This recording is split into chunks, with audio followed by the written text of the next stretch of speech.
Live by Live has all of your favorite music, and you can listen for free. Whether you hit play on one of our hundreds of curated music stations or create your own custom artist radio station, you'll find the music you love on Live by Live. Visit livexlive.com or search LiveX Live in the App Store or Google Play and listen for free now. Hi, this is Kelly. And this is Jenna. And you're listening to ODFM. This episode is One Defrauding from Murder.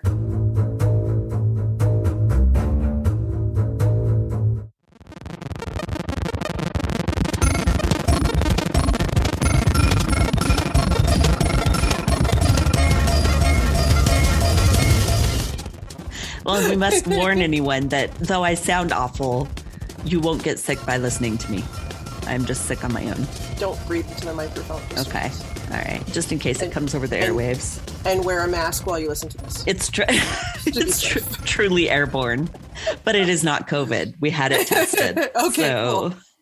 It's just plain old crap. It's just nasty. Yes. Oh, dude, Gone through the whole family. Yep. School time. Woot, woot. Oh, it's nice that you shared, though. Yeah. It's nice that everyone shared. Yeah, Gavin shared with us all from his giant school.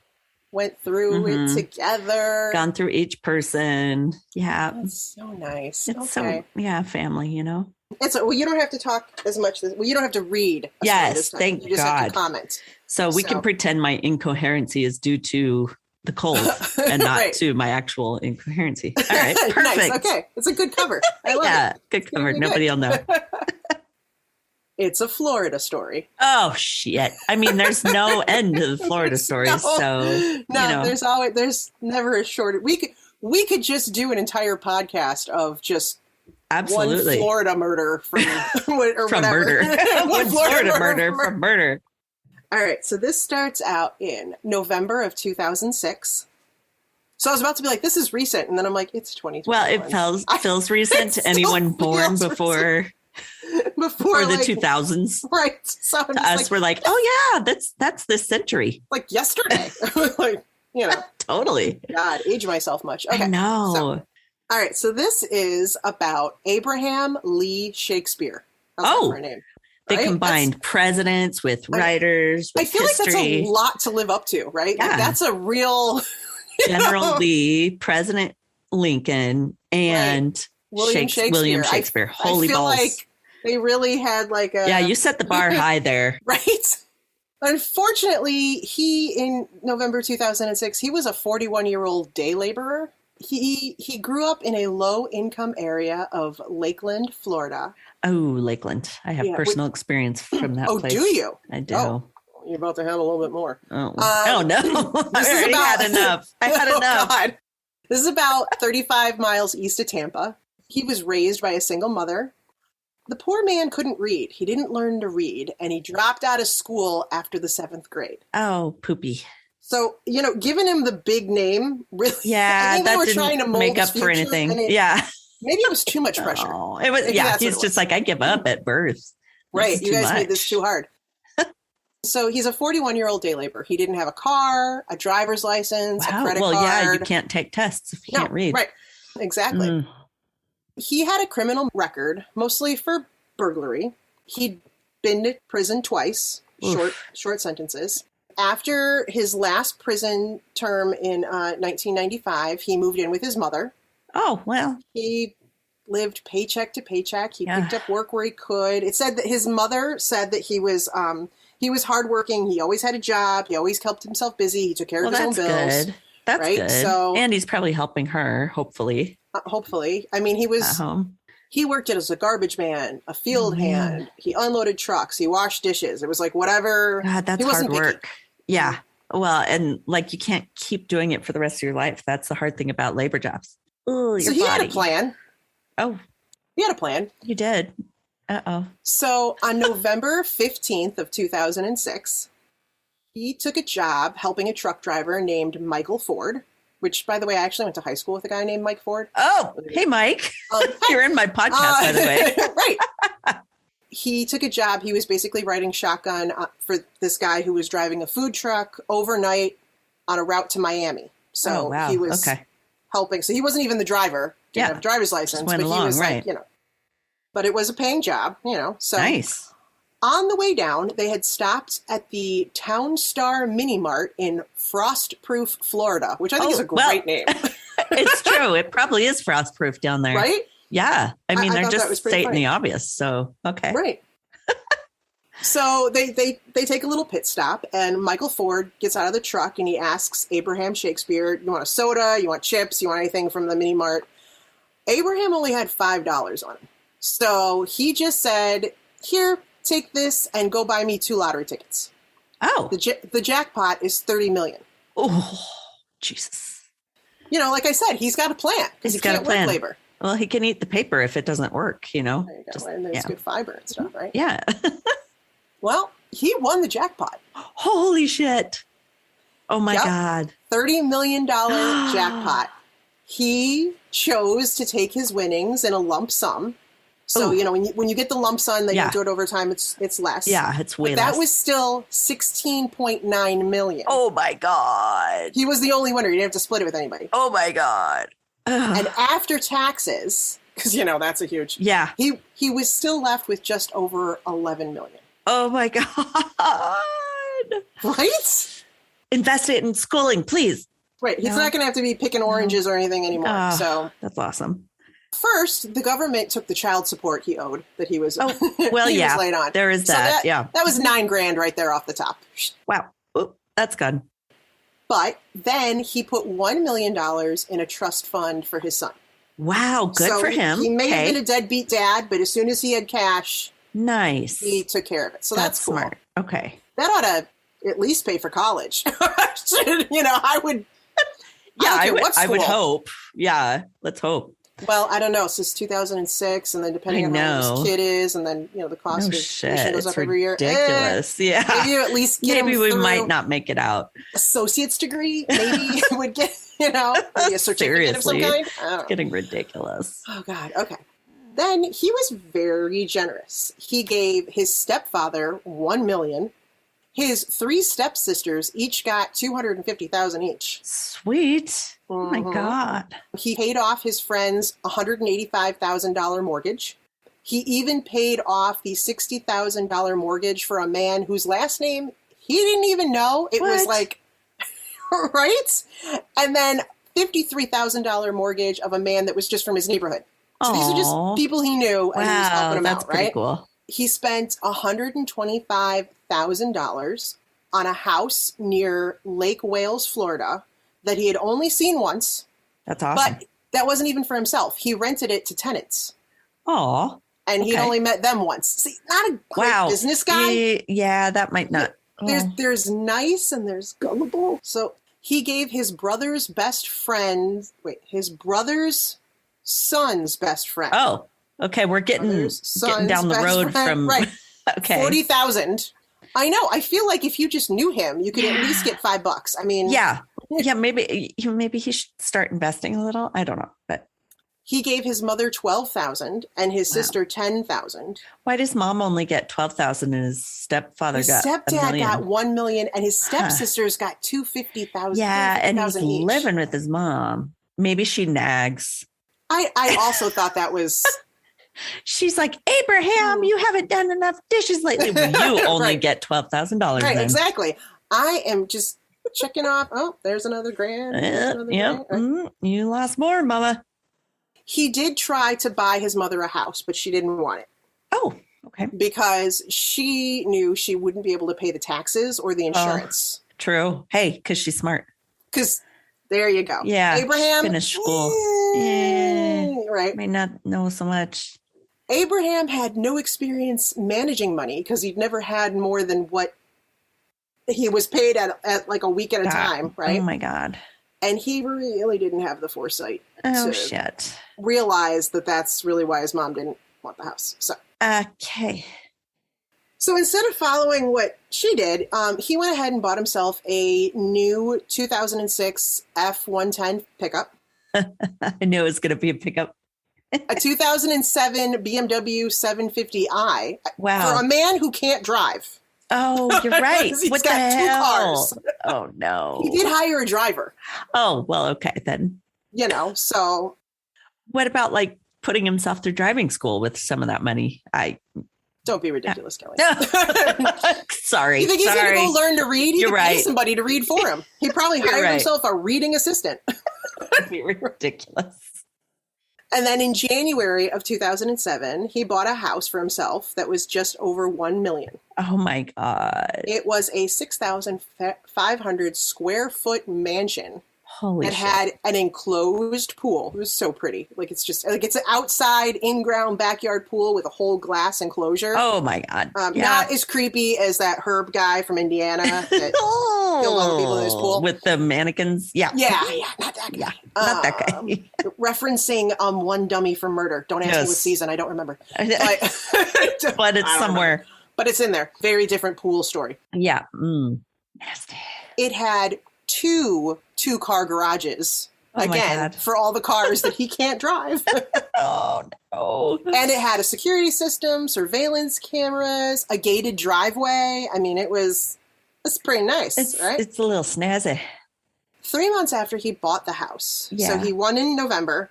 He bought his house in January. And 3 months later, Michael Ford, the truck driver he was with, sued him, claiming the ticket was his. Oh, my God. And that Abraham had stolen it out of his wallet. Oh, no.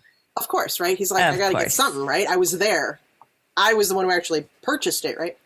So in his deposition before the trial, Abraham stated that he never stole anything from Ford.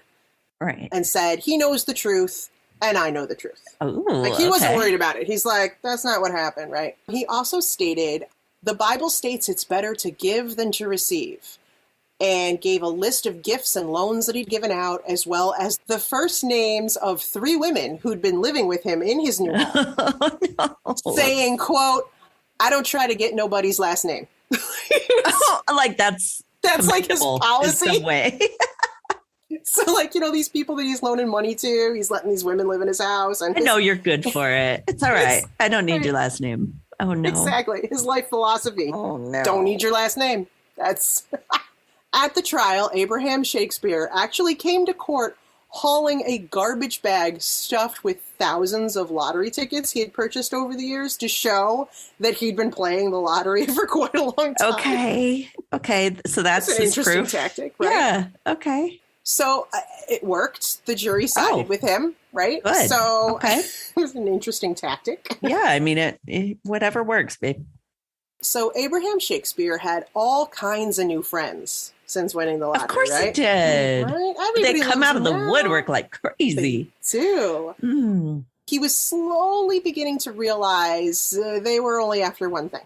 Oh, what? And he was getting increasingly frustrated with people using him as what they called a cash cow. Yes. Nobody wants to be a cash cow. Nobody wants to be a cash cow. And like people would give him a hard time. Like, well, you can't spare a couple grand for me. Like, I'm hurting, man. Can't you throw me, He spent his whole life poor. So he's like, I feel for you, but like, dude, go get your own lottery ticket.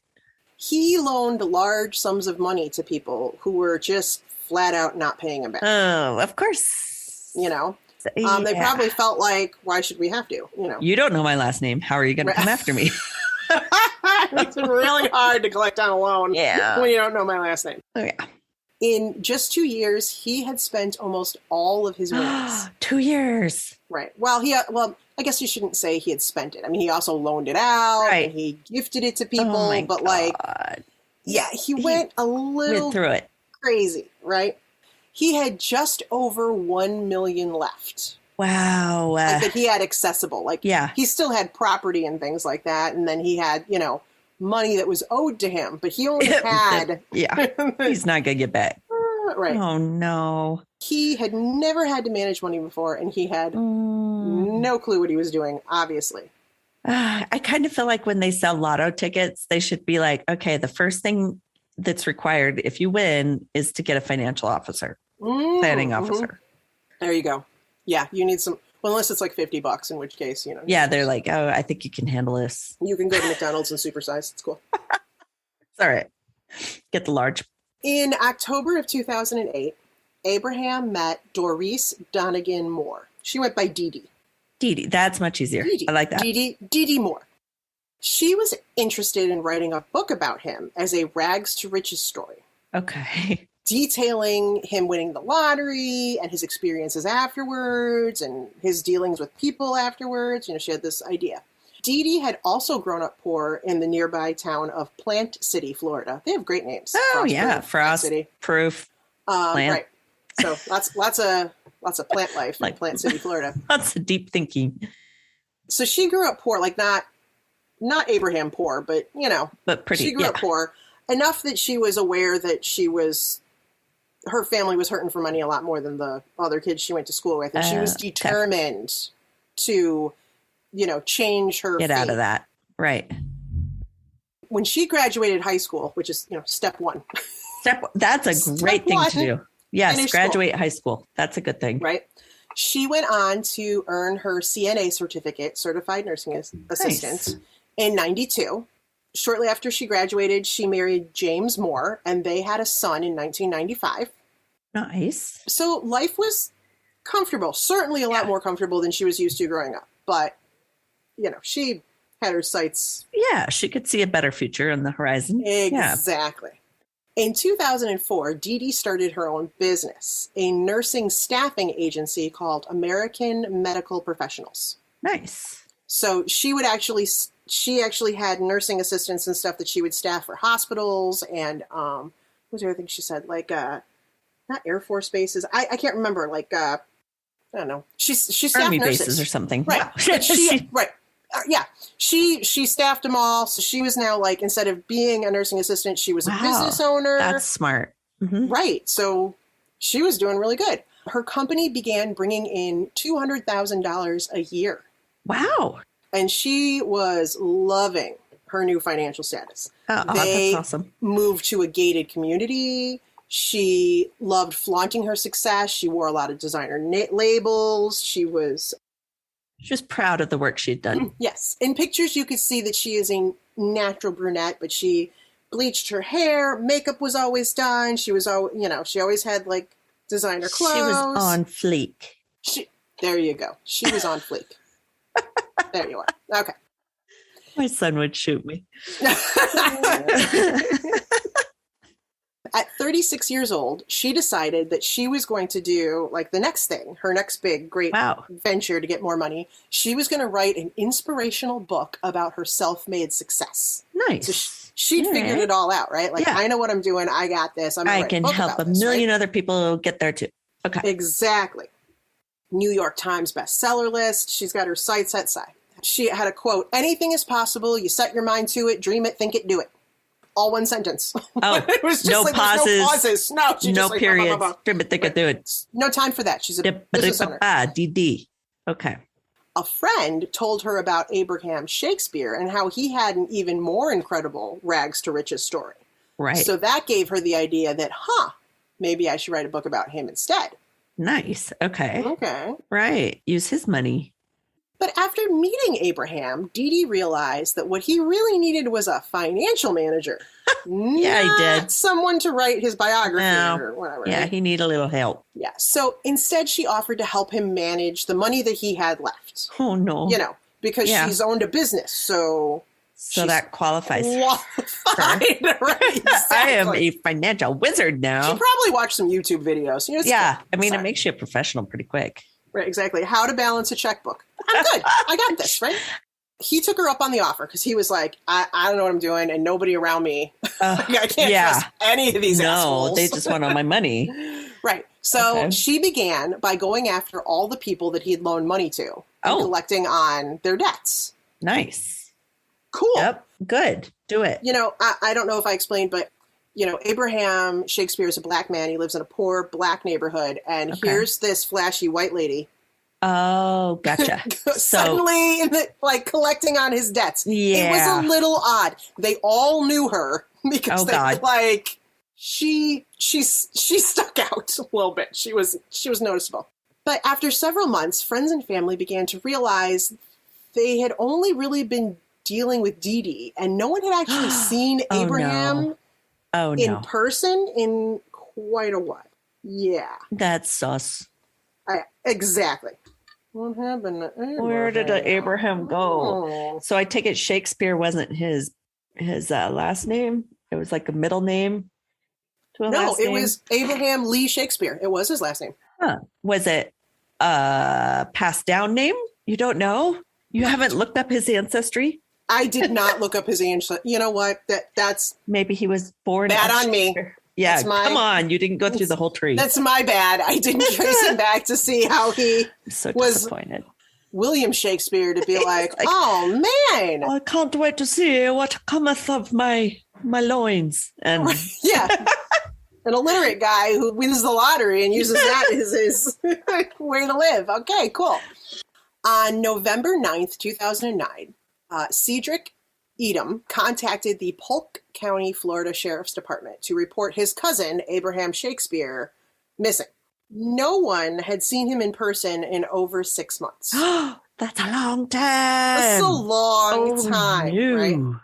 Cedric was one of the very many people that Abraham had loaned money to. Oh, okay. He had given him money to buy a house. But unlike the others, Cedric was making regular monthly mortgage payments to his cousin. So he was making good on it. He's one of the good ones.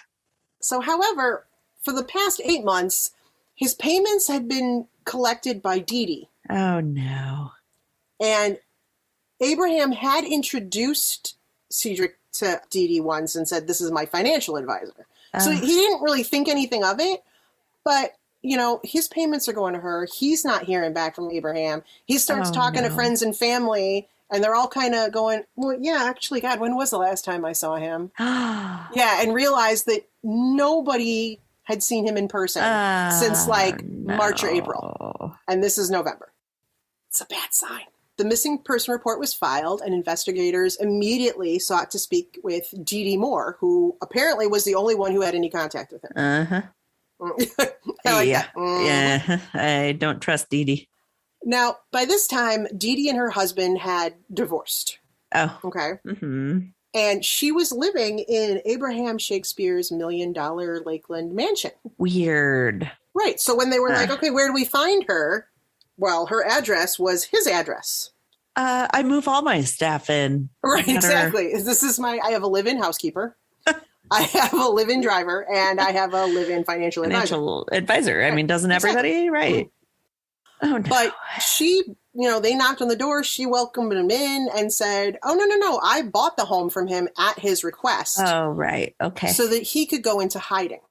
Okay. Because he's so tired of all the people harassing him for money. Kelly, it's exhausting. It is. You have no idea how exhausting it is to be rich. I just want to be alone. Yes. Yeah, he could spend hours talking to Beyonce.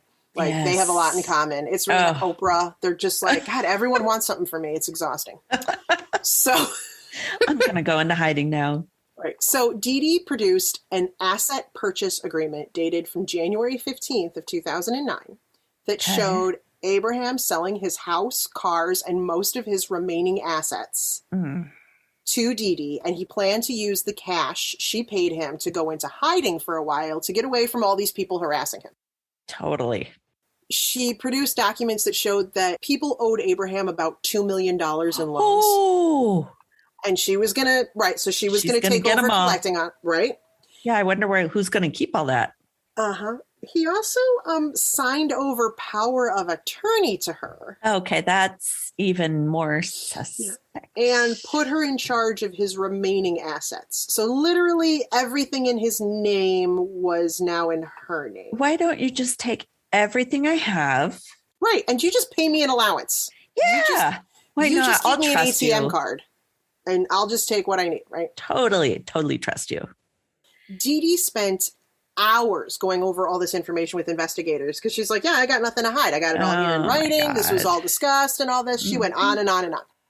What she couldn't tell him was where he was, where he'd gone. That's kind of the biggest detail. But, you're right. We need to corroborate this with him. Exactly. Maybe. She said he wanted to keep his location a secret. Well, that's fine, but we need to find out if he's alive. We need to talk to him. And she's like, well, I don't know where he is, but I'm still in contact, phone and text. Right? Okay, give us that contact. Thank you. Cool. So in front of them, she texted Abraham saying he needed to call me about something. It's really important. Yeah. But she said, he usually returns my calls in a day or so. So he's not going to call back right now, but I'll let you know as soon as I speak to him. Mm-hmm. Okay. They left. And while they waited, they went and questioned the rest of Abraham's friends and family and confirmed that no one, not even his mother, had spoken to him in months. Uh-oh. You know, they hadn't seen him in person, but they also hadn't talked to him on the phone. Oh, God. They had only received messages from him via like text Oh, or verbally through Dee Dee. Oh, no. Could they tell if it was him through Wait, through text? He can't text. Yeah, that's kind of an issue, right? Wait a minute. He suddenly got really good at texting. Wait a minute. Oh, my God. That's a big issue. Red flag. Wow. When did you learn to write? Oh, well, you know, I had all this money, so yeah, I just decided I better learn. When did Siri come out with text to type? Maybe that could be a possibility, but then it's so jumbled and messed. Like she never gets it right. That could be his other assistant. He just pays someone to text for him. There we go. Yeah, he's got a texter. Okay. So no one had spoken to him in months, but they all had heard rumors about where he'd gone. Some heard he was in Orlando. Some heard he was in Jamaica. Others heard he was on a cruise, which, how long is this cruise? Yeah, maybe it's one of those world tour cruises. Right? Well, and would you go to Orlando of all places? I have if you're millions of dollars. I'm going to Disney. Okay, that can only last you for so long. Seriously, you're going to spend your million in a week. Right, exactly. And yeah. Right. That, you know what? The story would be over if they were like, so the first thing he did was he went to Disney and he stayed there for a month and he came home broke. And people would be like, that's legit. I mean, I got so many of those giant corn dogs. Exactly. I can't. Right. He's got mouse ears to go with every outfit. Yeah. I mean, they've got every version you can imagine. That's funny. That's actually legit. Okay, cool. It is. He rented out Cinderella's castle, threw one big party, and that was all of it. It could totally go easy. Yeah. You even stay on a resort. You're in debt for years. God, right? Everybody had different ideas of where he went. But the one common thread was when they asked where they heard the information from, it all came from Dee Dee. Weird.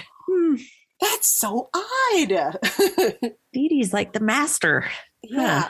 So then investigators were getting a little annoyed because Abraham apparently wasn't answering Dee Dee's calls and text messages. What? So, right. She told them that he was being stubborn, that he's hard-headed, and he's being a brat. He's being such a brat. I hate when you act like this, AB. Oh, God. Do you knock it off? Abe? Abe. You know, hey, Abe. Okay. Abraham Lincoln. Abraham Lincoln. Oh my God. Okay. All right. So police decided to pull Abraham's phone records. Oh, good. What they found was that Abraham had a history of being on the phone all day long because he couldn't text, right? Oh, so he literally, point. Yeah. So he's like, I got to call everyone. Was on the phone. People were calling him. He's calling them. From the time he got up to the time he went to bed, like his phone was like, he was just logging calls. I hope they were all like, let's see, this is 2006, 2007. Not 900 numbers. Yeah, no, I'm just thinking like, was this before like when you called and you had to be like in the area code or if it's long distance or after not, I don't know. Cause his phone bill, I mean, that could have. Yeah, that could have done that million too. Right.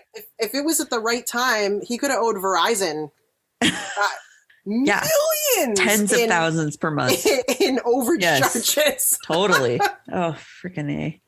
He's got one friend out of state and that's it, man. You're screwed. So that was his typical phone bill. But that all abruptly stopped on April 6th of 2007. Oh.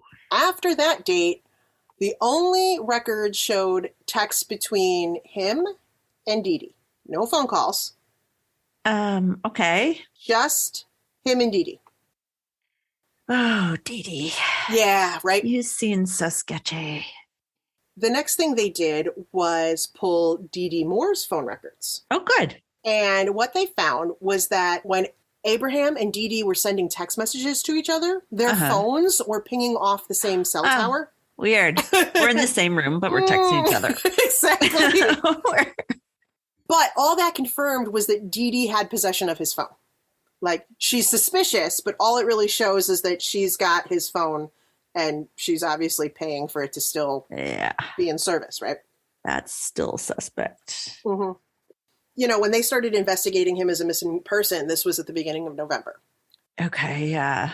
As it's getting to be Christmas time, officers decided to put a little more pressure on Dee Dee. And they said, you know, if he doesn't call his mother on Christmas, because he always talks to her on Christmas, then it's going to be it's a clear sign that he met with some kind of foul play. Absolutely. So you better push him to call. Like, they didn't actually expect to hear anything from him, right. But they're like, so you better tell him to call. Yeah, right? like this is pretty important. Mm-hmm. Well, lo and behold, on Christmas Day, Abraham's mother gets a call. She immediately calls the sheriff's office and tells them it was not Abraham's voice on the phone. She tried to get someone else to call. You think she wouldn't know what her own kids sound? I mean, she raised him. Voice surgery. Exactly. I was just like, are you kidding me? Oh my God. She basically said to the caller, you're not Abraham. And he hung up. So he just was like, oh shit, gig's up. How'd you know? Right. How could you tell? Right. She also said that the call did not come from Abraham's phone number, but from a private number. Oh.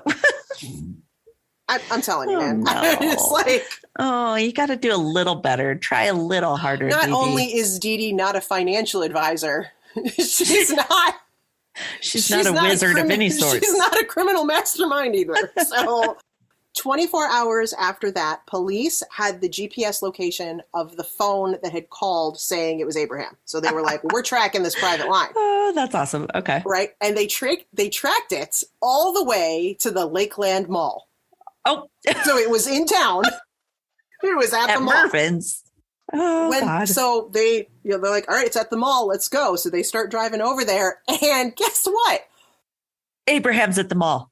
No, Dee Dee Moore happens to be pulling into the parking lot. Oh, what? Shocker. Weird to see you guys here. You shopping too? Right, exactly. Well, shopping? I mean, it is the Christmas season, yeah. Well, no, this is the day after Christmas. This is when there's the after Christmas sales and the returns. You got to return some shit, yeah. So you're right. They really couldn't use that as like it's the day after Christmas. How shocking is it that she's here? I mean, who isn't there, right? Who isn't at the mall returning stuff? So that's not going to hold up in court. You're right. So they kind of just sit back and they watch as she goes over to another parked car and hands something to the driver. Oh. Okay. All right. So they watch that. And then she goes back to her car and she leaves. So she didn't really do any returns or sales. It was like, interesting. So they walk over to the driver. His name is Greg Smith, and he was actually a friend of Abraham Shakespeare. Oh. And one of the people who took a loan. Has some money for maybe. Mm-hmm. And when police are like, look, we think something happened to him, and we suspect crazy lady over there, right? Dee Dee's a little involved. That's when he was like, crap. Okay, so you got me. She just gave me $5,000 for calling his mom and pretending to be him. Wow. Yeah. Wow. So she is talented. Yeah. So they're like, okay. Okay, yeah, we're gonna have to go after Dee Dee. Dee Dee had explained to Greg Smith that the cops were looking for Abraham, and they didn't believe her that he was voluntarily hiding. And she couldn't get Abraham to call her back. She's trying to protect his privacy, but she's got to get the cops off her back. Investigators are like, yeah, we're pretty sure he's dead. Okay. So yeah. Greg Smith's like, all right. I'm going to help you. All right. You're probably right. Yeah. Okay. Yeah. So in January of 2010, also when my daughter was born. Aww. Yeah. The Polk County Sheriff's Department called a press conference and announced that missing person Abraham Shakespeare was believed to have been murdered. Oh. And that the prime suspect was Dee Dee Moore. Yes. Wow. And they hadn't even arrested her yet? No, they just announced it. Okay. Go get her. Shortly after the announcement, Dee Dee contacts Greg Smith. Oh, what'd you tell them, Greg? Well, she just asked if he knew anyone who would be willing to tell police they were responsible for Abraham's death. Oh. Do you happen to know anybody volunteer? who wouldn't mind just admitting to killing somebody they didn't kill? Because that sounds fine, right? Which I thought sounded absolutely ludicrous, right? Of course. Like, who is going to want to do that? But Greg calls Dee Dee back later while investigators are listening to the call and tells Dee Dee he has a cousin that was going to be going to federal prison soon for 20 years on drug charges. And he would probably take a murder rap. He's just excited to be cooler in jail than he would have been for just a drug charge. I'm trying to figure out what he wants. A bigger badasser reason is that to what be it in is? jail. Like, what's in it for him? Like what? Yeah, maybe he has more street cred. I get. Is that what it is? I don't know. I was just like, why would someone be like, sure, I'll say I did it? Like, I just don't get it. I understand like people who admit to like high profile killings because like they want to be like they want to be famous, in the news, but it was more like this guy's going to prison anyway, so he's like, yeah, what else you got? Sure, I did that too. Like, I understand. Well, Dee Dee sounds a little gullible, so I think she'd be like, yeah, good idea, let's do it. Right. Yeah. So Dee Dee's like, awesome, I want to meet him. How can I meet him? I'm in. Count me in. On January 21st, 2010, Dee Dee Moore meets with an undercover cop. Oh my God. Wearing a wire, posing as Greg Smith's cousin. God, she's but he's not even in jail. He's right, yeah, exactly. I'm out. They're going to call me in later to go to jail. Exactly. Well, I'm going to prison. It's going to be really bad, but I got some time still. I don't understand how any of this worked. So I'm just out having fun. They told me to go enjoy the day. They told me I was good for Christmas. So took one more family vacay. It's cool. Yeah, I mean, they trust me. She tells the cousin, I'm using air quotes here. She tells the cousin that the cops are trying to frame her for Abraham's murder, but that she did not kill him. Okay. But she did believe he was dead. Okay. What makes her think that? Dee? Well, he didn't come home for Christmas. Oh, right. So Dee. Obviously. So she needed someone else to take responsibility for his death because she couldn't prove he was alive. Oh my God. And this was she's getting irritated now. Like I just want to live my life. Leave me alone. So she asked, how much would it cost for him to take the rap? Uh-oh. And the undercover cop said $50,000. Whoa. Okay. Again, what is he going to do with that money if he's in federal prison? What does this get him? A nicer cell? I was like, commissary. Yeah, right? Yes. I'll have better fruit roll-ups in commissary if I have that much money. Exactly. So when he said $50,000, she responded, and this was recorded on the wire. Oh, shit. And I heard the recording of this. She said, can I do it in payments? Oh, do you offer a payment plan, perhaps? Right, exactly. Oh, God. Can I get one of those loan booklets? Yes, and then I keep the stub and then I give it to you. Right. So we make sure I got it all. Oh, my God. The undercover cop pushed a little further and said, all right, well, if I'm going to do this, I'm going to need some details in order to confess. Right. I need to know how he was killed, where the body is. Oh. He wanted the murder weapon. Oh, perfect. Okay. So you would think she would go, no deal. Yeah. Like, I have no clue. I don't know if he's even dead. Nope. Oh, damn. She said, I'll see what I can find out and I'll get back to you. Hey, let me go remember. Yeah. But before she left, she thanked him and then kind of laughed and said, you're going to be a legend. And you're going to be in a book and probably on the Oprah show. Oh. So there you go. So he's going to get $50,000. And he's going to be famous. He's going to be famous. He's going to talk on Oprah. I mean, who wouldn't want to do it? She's impressive. Oh, yeah. 4 days later, Dee Dee meets up again with Greg Smith. Okay. She gives him a .38 caliber Smith & Wesson handgun and tells him, this is the murder weapon. Give this to your cousin. God. Oh, my God. Then she takes Greg to a house in Plant City that she had purchased with Abraham's money. Oh, so it's in her name.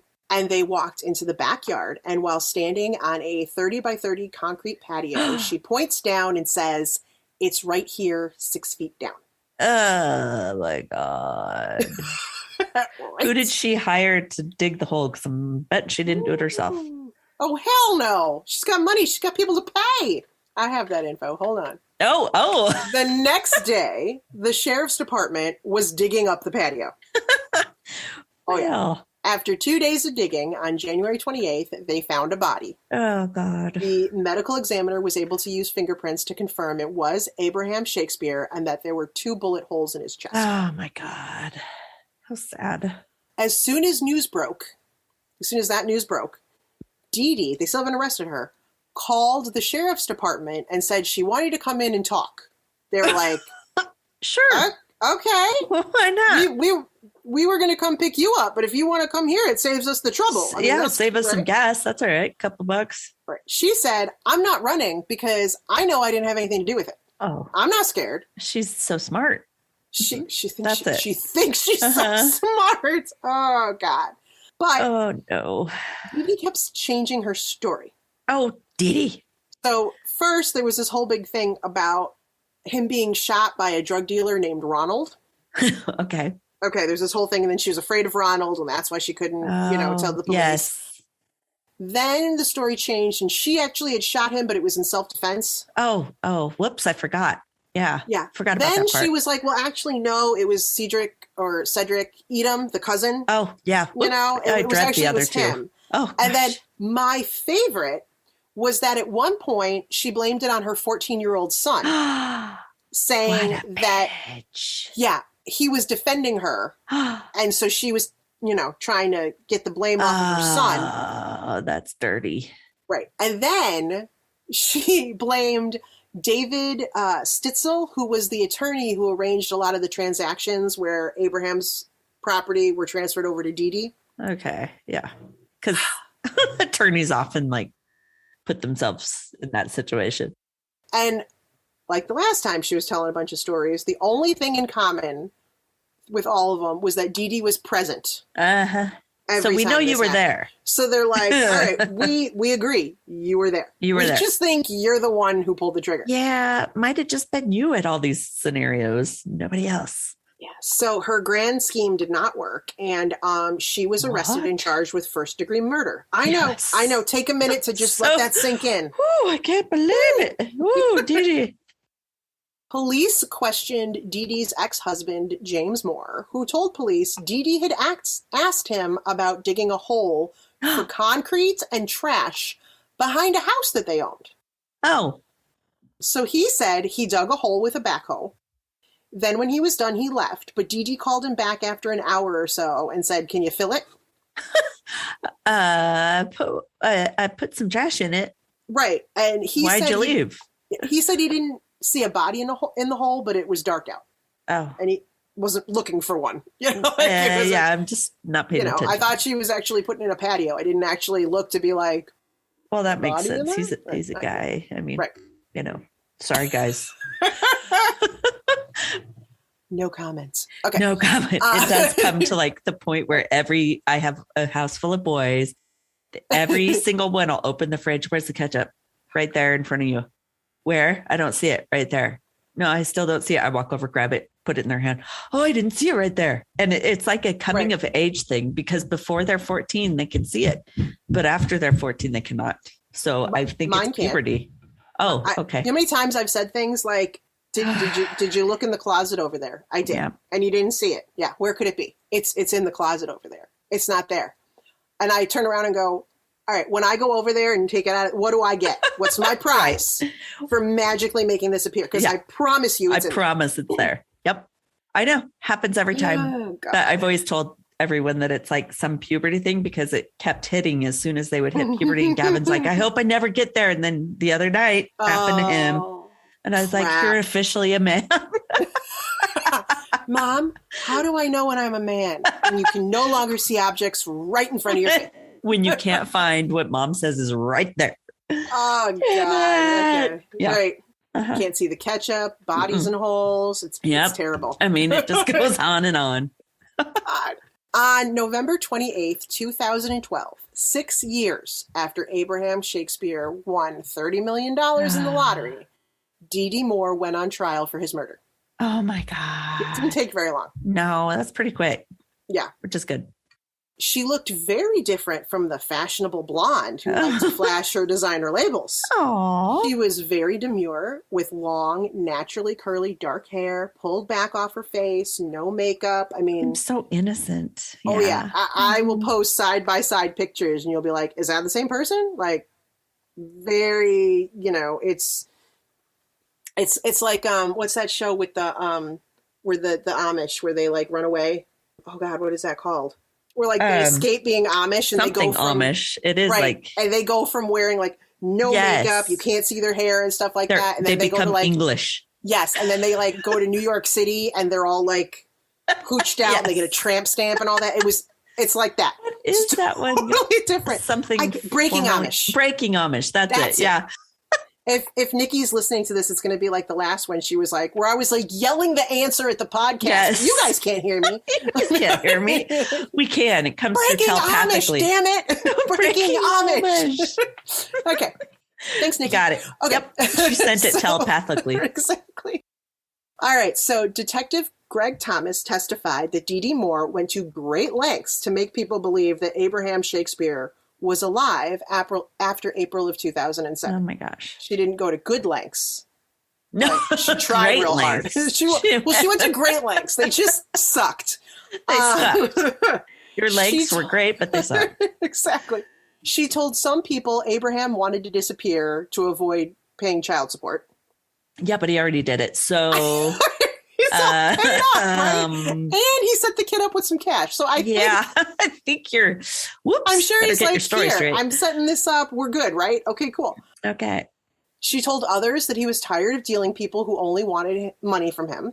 She told some that he was in Jamaica being treated for AIDS. I feel like that was unnecessary. That's mean. Right? Bitch. She told at least one person that he'd had an altercation with an underage prostitute, and that's why he was in hiding. Like, she's even, like, making him sound bad. Like, she's just trying to dig him through the mud as much as she can. Exactly. Like, at first it was just, like, he went to Orlando and, went to Disney, and now went on a ton of rides, and now... Right, and now he's got underage prostitutes, and he's got to go to Jamaica to get treatment for AIDS. I mean, wow, he has fallen far. Well, I guess. So Dee Dee had used Abraham's phone to send text messages to his friends and family, and she typed a letter that was supposed to be from Abraham and left it in his mother's mailbox, saying he had left because police were going to arrest him. Oh my God. Was she unawares that he couldn't read? Maybe that's why she thought it was so easy to get him. She was probably shocked. Wow, he'll just sign anything. Well, yeah, he can't read it. He doesn't know what you're saying. Oh, that's awful. Right? So it was kind of a problem. There was documentation of the transfer of Abraham Shakespeare's property, cars, debts owed, and other assets to accounts either created or controlled by Dee Dee Moore. Wow. She had her business. So some things weren't in her name, but it went to her American medical staffing or whatever she had. And they showed that Dee Dee had acquired $3.5 million for less than 5 cents on the dollar.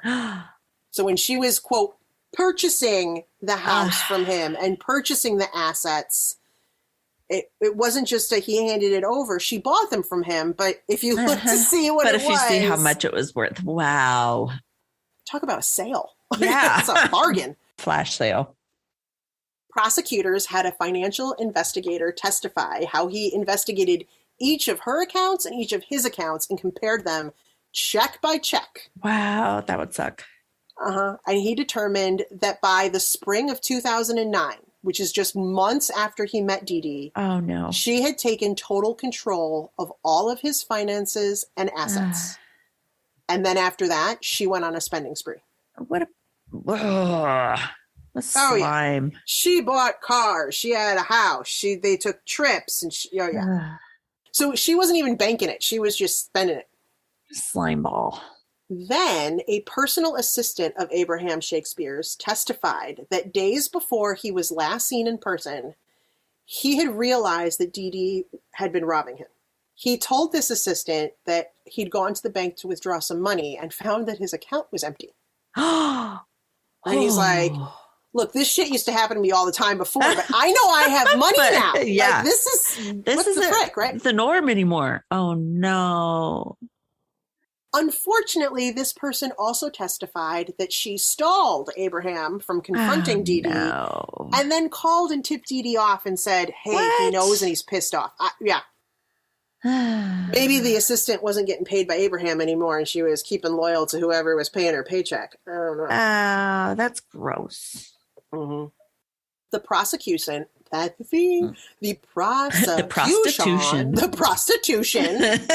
proposed that Abraham had gone to Dee Dee's office to confront her, that she probably opened her safe telling him, no, it's cool, I'm going to get you some money, I'm going to get you some cash right now, but instead grabbed a gun that she kept in the safe and then shot him twice right there in her office.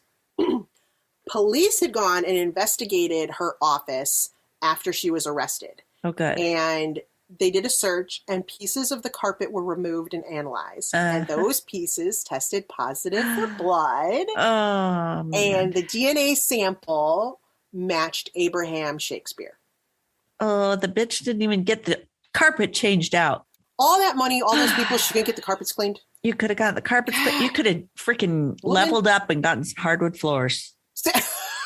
Exactly. Saying. Exactly, right?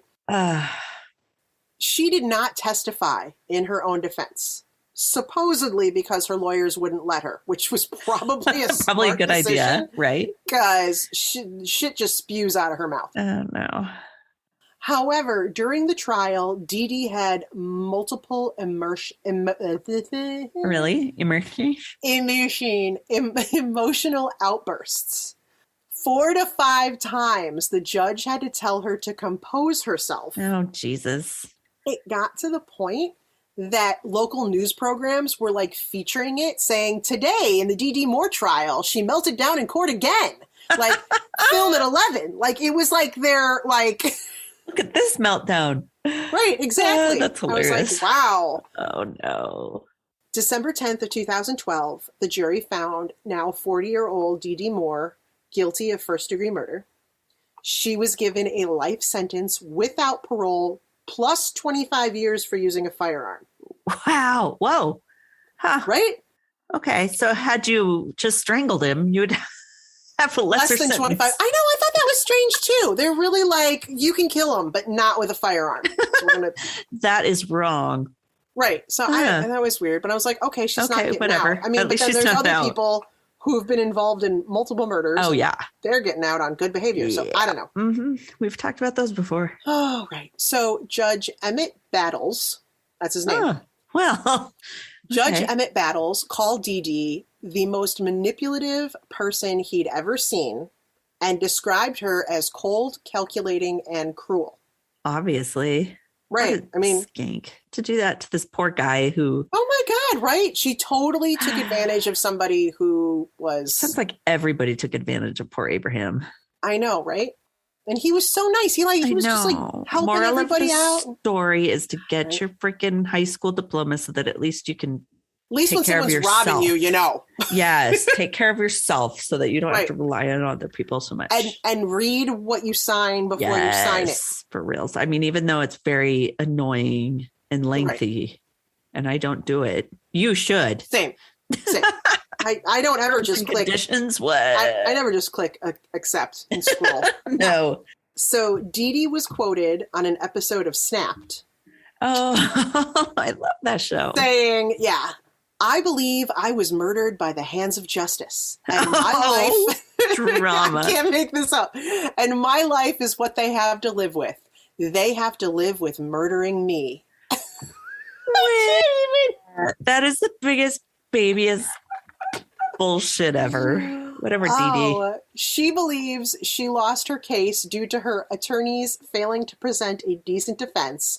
She's hoping to get a new trial. And she's writing a book on her experiences. She's such a victim. Oh, it wasn't me. I didn't purposely kill somebody and steal all his money. I mean, I did, but what's worse is what they've done to me. Exactly. They've basically murdered me. They've murdered me just because I murdered someone else. Oh my God. So that is Dee Moore and the story of Abraham Lee Shakespeare, who did not live up to any of his 3 names. The poor guy. No. Well, tragedy.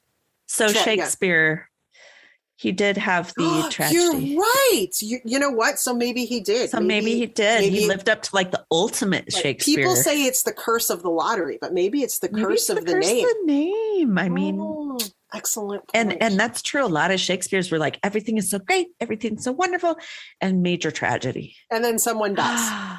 Yeah, or almost multiple always. people. Yeah, at least one. Would you like to hear my sources? Oh, I have been like dying this whole episode. Like, why are you telling me this stupid story? All I want to hear is your sources. Tell me the sources, right? The Tampa Bay Times at tampabay.com. The snapped episode, Dee Moore from season 11, episode 3. The Plant City Courier, which was on web.archive.org. And, of course, Murderpedia. Oh, well, yes. Well, that's a great resource. Of course, Murderpedia. So that was a great story. Thank you, everybody, for listening to another episode. Yeah, thanks for coming back over and over again. We're sorry. Just kidding. We apologize for this episode. Right. I wanted to find something a little lighter. Yes. After your after the toilet story, I needed the Dookie one was rough. I needed telling you about editing that. Oh my gosh. Oh God, I'm so sorry. I had to listen to it so many times. Like, oh my God, does it ever get easier? But it doesn't if you're sane. No. So, whew. Hey Oddies, thanks for listening to another episode of ODFM. If you're a longtime listener, hey, we cannot thank you enough for your continued support. And if you're a new listener, thanks for giving us a try. If you like us, please drop us a like, subscribe, or rate us so we can share our stories with more people around the world.